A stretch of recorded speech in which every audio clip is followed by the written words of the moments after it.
नमस्कार दोस्तों, स्वागत है आपका आपके अपने YouTube channel Lakshmi Narayan academy में। जिस तरीके से हमने व्रत पर चर्चा पिछली वीडियो में करी थी, उससे आगे आज हम दूसरी चर्चा में उनके खास जो मेन पॉइंट हैं, जो एक थ्योरम्स के हिसाब से उसमें पूछा जाता है एक लाइन के कि यदि मान लो कोई क्वेश्चन आ जाता है कि कम से कम ऐसे कितने व्रत खींचे जा सकते हैं जिनका एक केंद्र हो। ठीक है, तो इस तरीके से हमने पिछले वीडियो में पढ़ा है। अब हम नेक्स्ट उनसे जुड़ने वाली जो प्रमेय हैं, जो छोटे छोटे लाइन से बताते हैं कि इनकी डेफिनेशन क्या है, वो आज हम यहाँ समझेंगे। तो आज शुरू कर रहे हैं हम क्या, व्रत से रिलेटेड कुछ थ्योरम है जो एक लाइन की होती हैं, लेकिन यदि हमें नहीं पता है तो हमसे वो प्रश्न बनना कठिन हो जाता है। ठीक है, अब शुरुआत आती है व्रत में। तो व्रत का जो केंद्र है, जो कि हमने पिछले वीडियो में पढ़ चुके हैं कि व्रत से केंद्र, त्रिज्या, व्यास और जीवा में क्या संबंध है। अब उनसे जुड़ी हुई कुछ प्रमेय है, थ्योरम्स हैं, उनको हम यहाँ चर्चा करेंगे। तो पहली चीज आती है कि यदि व्रत का जो केंद्र है,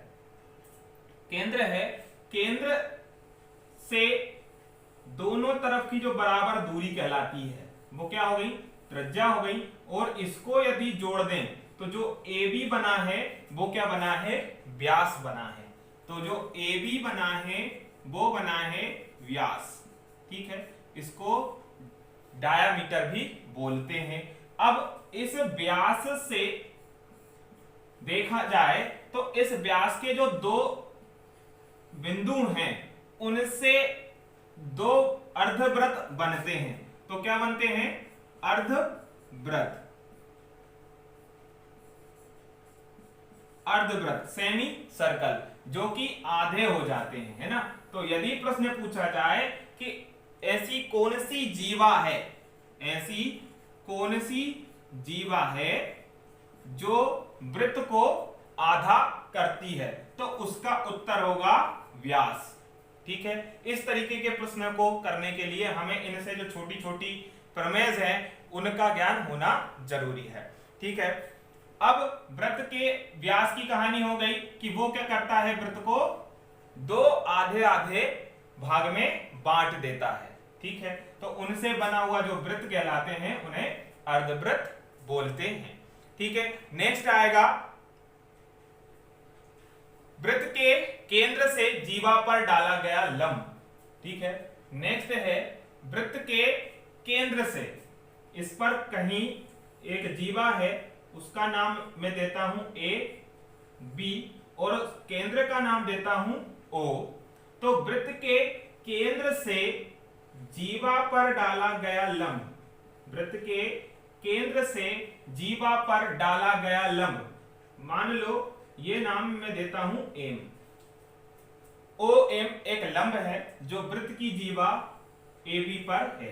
तो जब AB पर लंब डाला जाता है तो यह कहता है कि यहां का जो डिस्टेंस है AM और MB वो बराबर हो जाता है।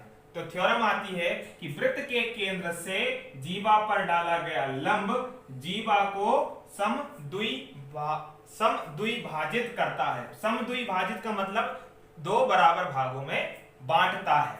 तो यदि चूंकि OM लंब है AB पर, तो यदि OM लंब है AB पर तो हम लिख सकते हैं इसलिए कि AM बराबर होगा MB के।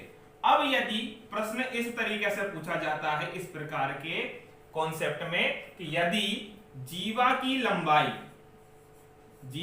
लंबाई यदि मान लो 4 सेंटीमीटर है और बोलता है केंद्र से जीवा पर डाला गया लंब है OM, लंब है AB पर, तो बताओ AM का मान कितना होगा, या पूछ सकता है AMB का मान क्या हो सकता है। ओके, इस तरीके से प्रश्न पूछा जाता है। यदि जीवा की कोई लंबाई है और उस पर एक लंब डला हुआ है तो जो उनके हिस्से बच रहे हैं उनका मान क्या होगा। तो यदि हमें इसकी प्रमेय ये पता है कि यदि जीवा पर केंद्र से कोई जुड़ती हुई एक लाइन आती है जिसको लंब बोलते हैं, तो वो उसको बराबर भागों में विभाजित करती है। ये पूरी जीवा कितनी है, यहां से लेके यहां तक की दूरी 4 सेंटीमीटर की है। तो हम पढ़ रहे थे कि केंद्र से जीवा पर डाला गया लंब जीवा को 2 बराबर भागों में विभाजित करता है। तो ये पूरी यदि 4 है तो ये आधी कितनी कितनी हो जाएगी, 2 2 की हो जाएगी। तो यहां उत्तर क्या जाएगा कि ए एम का मान कितना हो जाएगा, 2 सेंटीमीटर, और एम बी का मान कितना हो जाएगा, 2 सेंटीमीटर। इस तरीके से वो जो प्रमेय है कि वृत्त के केंद्र से जीवा पर डाला गया लंब जीवा को समद्विभाजित करता है, वो इस तरीके के प्रश्न करना हमें मदद करता है। ठीक है, अब इसी का उल्टा होता है, क्या होता है कि यदि जीवा के 2 बराबर हिस्से हों, इसी का उल्टा कैसा हो, देखो यदि ये रही जीवा ए बी, ठीक है, जीवा का कोई एक मध्य बिंदु एम है, जीवा ए बी का मध्य बिंदु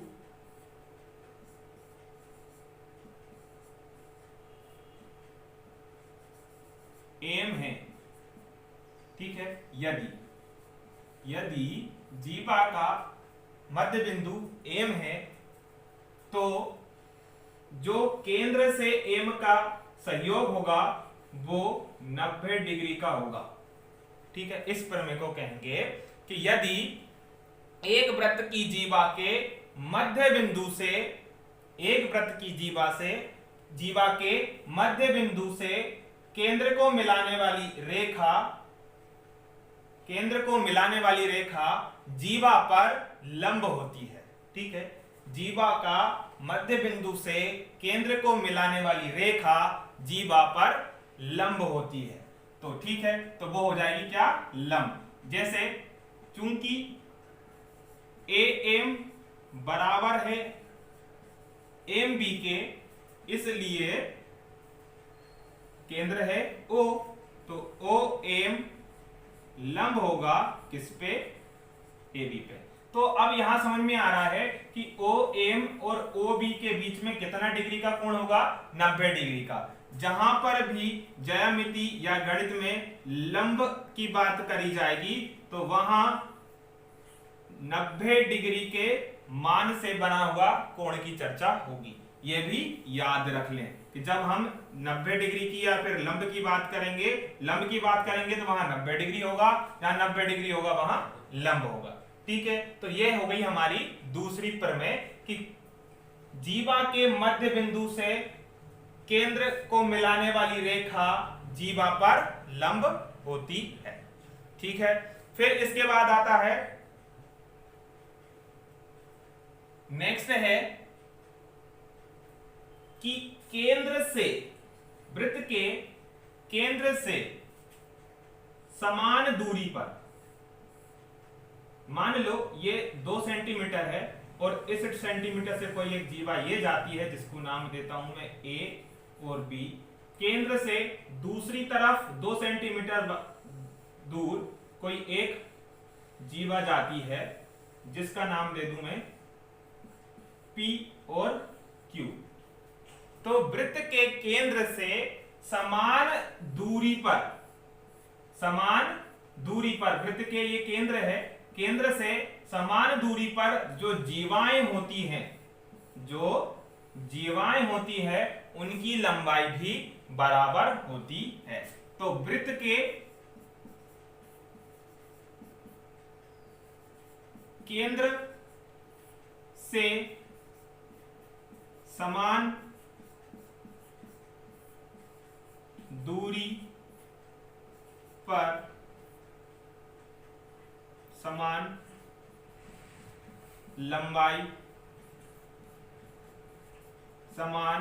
लंबाई की जीवाएं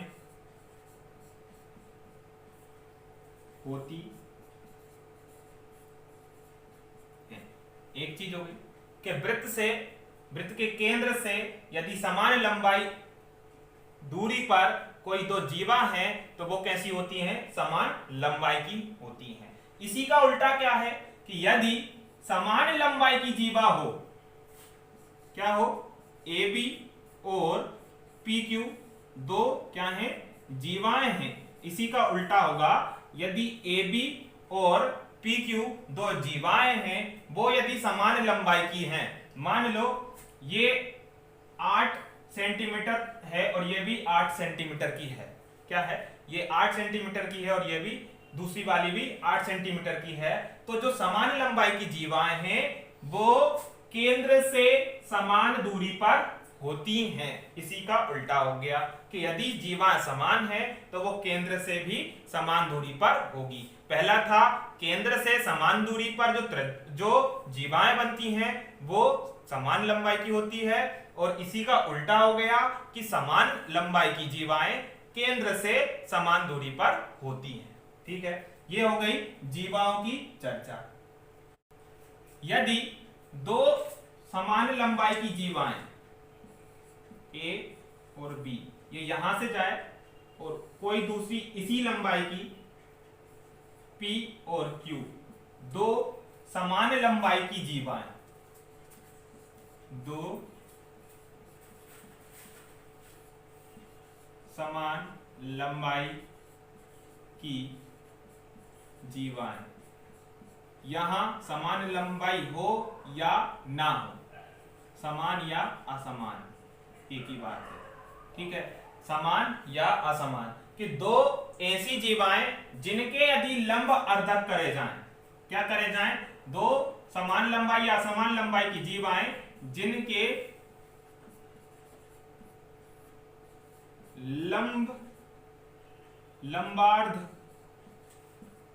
लंबार्धक करे जाएं तो वो केंद्र पर मिलते हैं। लंबार्धक खींचे जाएं जिनके लंबार्धक केंद्र पर मिलते हैं, वो क्या चीज होती है, देखो लंबार्धक का मतलब यह हो गया कि ए बी के आधा हिस्सा किया जाए। ए बी पे हम यदि इस तरीके से इसकी लंबाई का आर्क लें, चाप लें और यदि काटें तो ठीक है, तो ए बी का चाप और बी से लगा हुआ चाप इस तरफ और इस तरफ यदि कटे तो ये कहां एक सीधी रेखा बनाता हुआ जाएगा, है ना। पी क्यू से बना हुआ जो आर्क है वो इस तरीके से कटेगा और वो केंद्र से होकर जाएगा। तो जहां इनके लंब अर्धक प्रतिच्छेद करते हैं, जहां इनके लंब अर्धक प्रतिच्छेद करते हैं उसको केंद्र कहते हैं। ठीक है, यदि हमें कोई सर्कल दे दे, कोई वृत्त बना के दे दे कि अब बताओ इसका केंद्र किस तरीके से ज्ञात करोगे, तो सबसे पहले कोई दो जीवा बना लो, ठीक है, उनके लंबार्धक खींच लो, है ना। तो जहां से वो मिलते हुए जाएंगे, ठीक है, इसके लंबार्धक और इसके लंबार्धक, तो जहां वो प्रतिच्छेद करते हैं उनको केंद्र बोलते हैं। तो केंद्र ज्ञात करने के लिए किनकी आवश्यकता होती है, हमें जीवाओं की। प्रश्न पूछा जाएगा कि यदि आपको वृत्त बिना केंद्र का दिया है तो केंद्र ज्ञात करने के लिए किन चीज की जरूरत पड़ेगी, तो उसके लिए हमें जीवा की जरूरत पड़ेगी। हम जीवा से केंद्र ज्ञात कर सकते हैं। ठीक है, तो ये हो गया। अब अगला आता है, ऐसे कितने बिंदु हैं, ऐसे कितने आसनरेख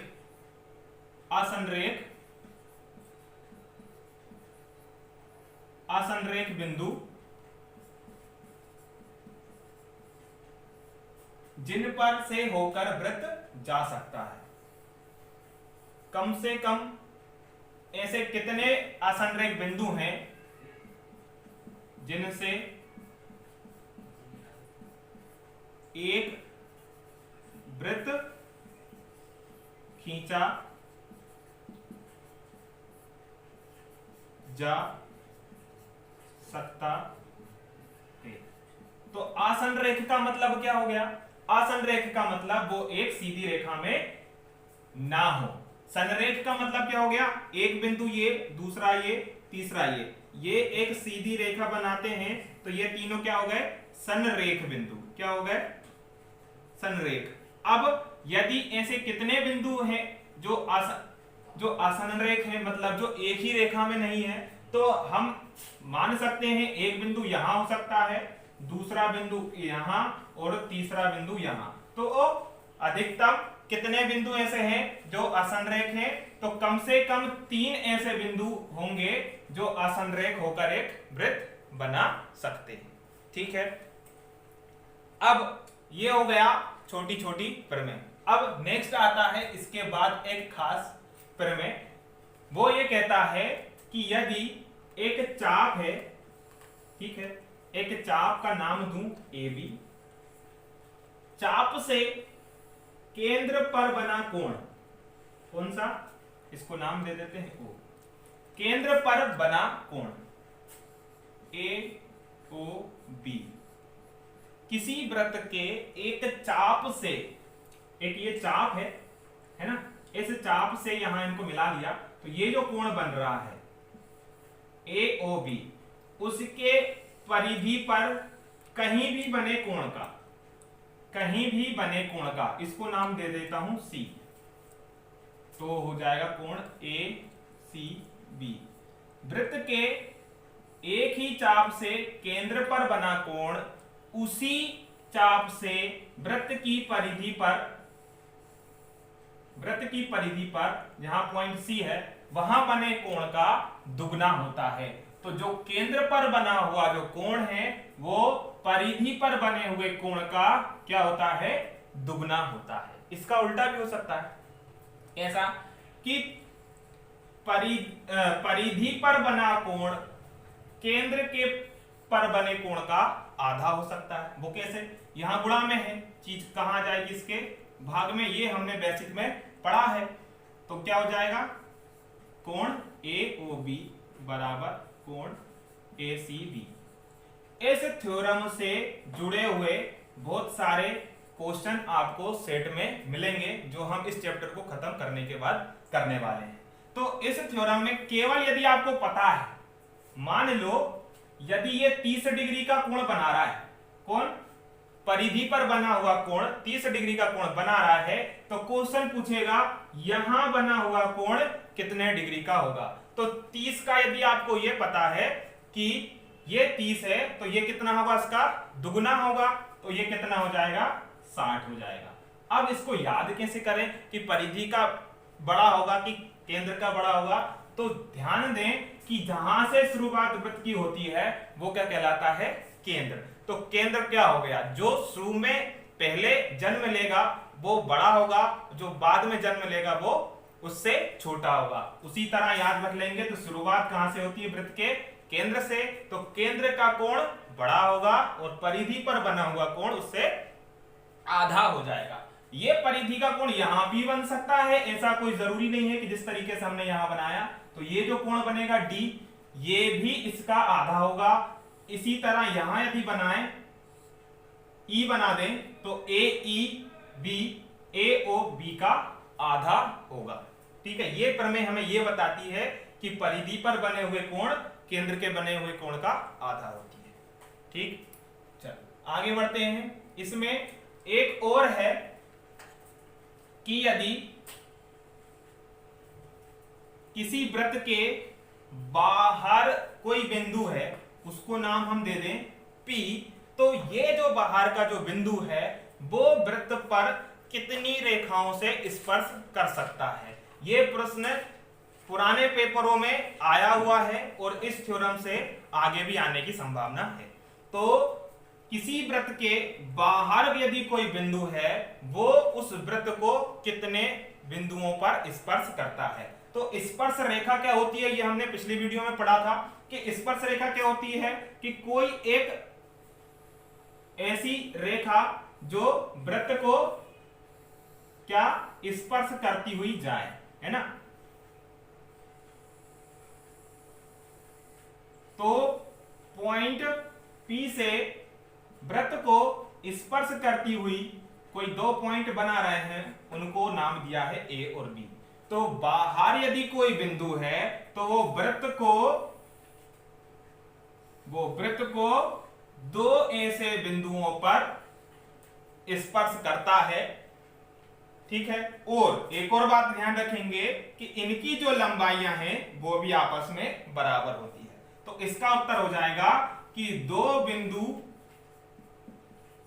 ऐसे होंगे जहां वृत्त के बाहर का बिंदु उनको स्पर्श करेगा, ठीक है। एक सीधी लाइन आती है कि ऐसे कितने बिंदु हैं जो वृत्त के बाहर कोई बिंदु से स्पर्श करता है, तो सीधी जवाब देंगे दो बिंदु ऐसे होंगे जो बाहर वाला एक बिंदु उनको स्पर्श करेगा, ठीक है। इसमें एक और चीज होती है कि जो त्रिज्या होती है वो इन स्पर्श बिंदुओं पर 90 डिग्री का कोण बनाती है। ये भी यही पढ़ लें अपन, है ना। कितने डिग्री का कोण बनाती है? 90 डिग्री का कोण बनाती है। और यदि इनसे बीच से कोई एक लाइन खींच दें तो ये दो प्रकार के त्रिभुज बनाते हैं, ओ ए पी और ओ बी पी। ये दोनों त्रिभुज समरूप त्रिभुज होते हैं। अब ये जो त्रिभुज हैं समरूप होते हैं, तो यहां जो बना हुआ जो कोण है वो कोण, यहां जो बना हुआ कोण है वो पूरा एक बड़ा कोण होता है क्योंकि एक त्रिभुज बन रहा था। लेकिन जब यदि ये लाइन खींच देंगे तो यहां का कोण जो होगा वो इस पूरे कोण का क्या हो जाएगा? आधा हो जाएगा। इसे बोलते हैं कोण अर्धक। मान लो ये पूरा यदि 60 डिग्री का था, जब यदि ये बीच की लाइन खींच दी तो ये कितने कितने के हो जाएंगे? 30-30 डिग्री के हो जाएंगे। ओके, चलो ये तो था एक बेसिक इसका कि किस तरीके से सोल्व होंगे। अब यदि प्रश्न पूछ ले कि यहां कोण क्या होगा, तो त्रिभुज के तीनों कोणों का योग 180 होता है। हम उससे इसको हल कर लेंगे, दोनों को जोड़ के 180 से घटा देंगे, है ना। अब इसके बाद एक और चीज बची है, वो और पढ़ लें कि वृत्त का व्यास यदि ए और बी है तो ये क्या हो गया? वृत्त का एक आधा हिस्सा हो गया। वृत्त के व्यास से परिधि पर बना कोण, वृत्त के व्यास से परिधि पर बना कोण, इसको नाम दे देता हूं मैं P। तो ए पी बी, या फिर ऐसा समझ लो कि अर्ध वृत्त में बना कोण, आधे वृत्त में बना कोण, अर्धक, ठीक है, आधे लिखते हैं ना।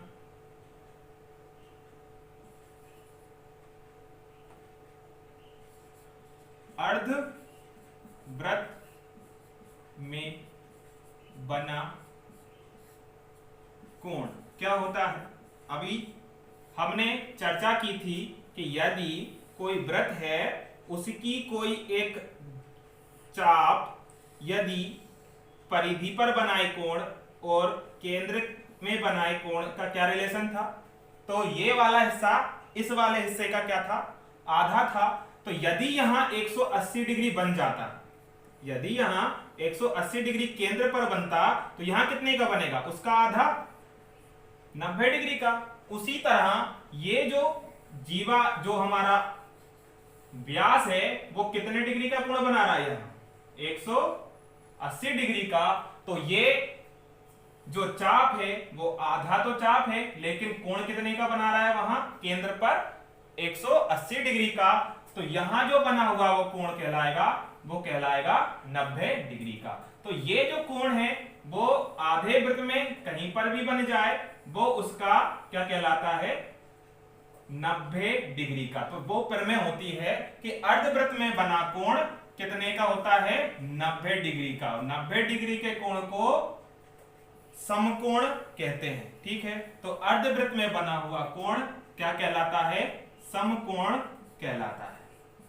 प्रश्न आएगा कि अर्धवृत्त में बना कोण क्या कहलाता है? ऑप्शन होगा न्यून कोण, क्या होगा? न्यून कोण, अधिक कोण,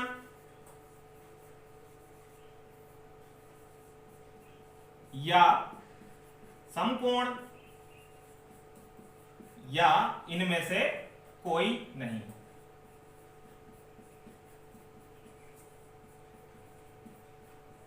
यदि आपने इस प्रमेय को पढ़ा है तो आप बता पाओगे कि इसका सही जवाब क्या है? नहीं। यदि नहीं पढ़ा है तो आप इसका सही जवाब नहीं बता पाओगे। इन थ्योरमों को पढ़ाने का केवल एक ये मकसद है, जब हम इनके सवाल करेंगे तो हमें इनके रूल्स पता हो। ठीक है, तो जो अर्धवृत्त पे बना हुआ कोण है वो क्या होता है? समकोण होता है। इस तरीके से आप आज हमने सारे बेसिक कॉन्सेप्ट खत्म कर लिए हैं। अब इसके बाद आपको डिस्क्रिप्शन बॉक्स में जाकर इससे जुड़े हुए क्वेश्चन का सेट पेपर डाउनलोड कर लीजिए। पहले उसको सॉल्व करने की कोशिश करिए कि आपसे कितना बनता है इन कॉन्सेप्टों के आधार पर, फिर हम उसका वीडियो सॉल्यूशन आपको प्रोवाइड करवाएंगे। ठीक है, वीडियो पसंद आ रही है तो आप लाइक, शेयर और सब्सक्राइब करना ना भूलें। बेल आइकन को दबा दीजिएगा ताकि आपको लेटेस्ट अपडेट जो हमारी चैनल पे होती हैं वो सारी आपको समय पर मिलती रहे। ठीक है।